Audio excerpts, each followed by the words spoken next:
way to encounter, approach Genesis 2 through 11 is to recognize that what Moses passed down to the children of Israel was where they came from. Now, all the way back to the first century, when Christians began to receive the Hebrew Scriptures, they interpreted this as their history, as human history.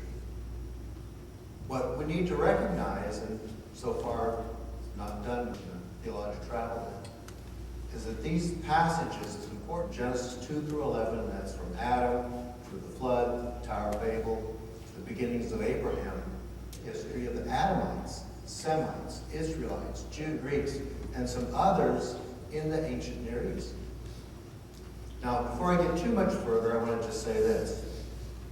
Some of you may all of a sudden start to look at your own ancestry and say, well, wait a minute.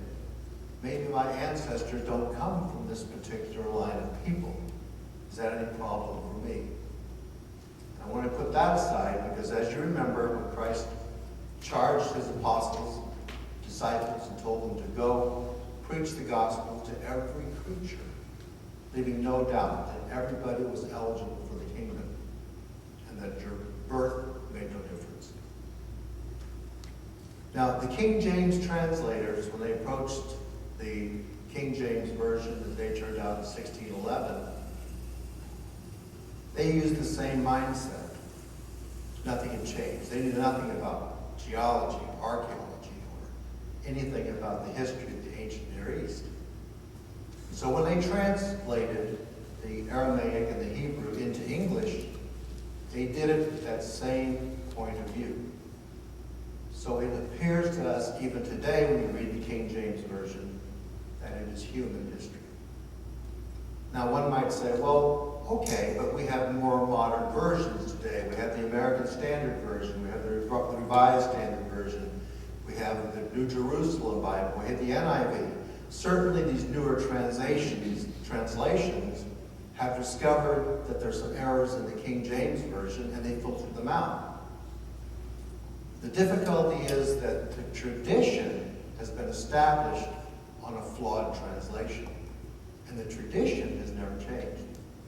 So these newer translations, even though there's more modern terminology, the tone and temper is still the same. And so as we go through this, I would like you to see how the history of the ancient Near East is intertwined with Genesis, and an integral part of Genesis, and something we really can't overlook.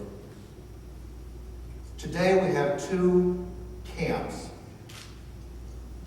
I started to use the word armed camps, but let's say rival camps. We have conservatives on one side, we also have liberals amongst biblical exegetes.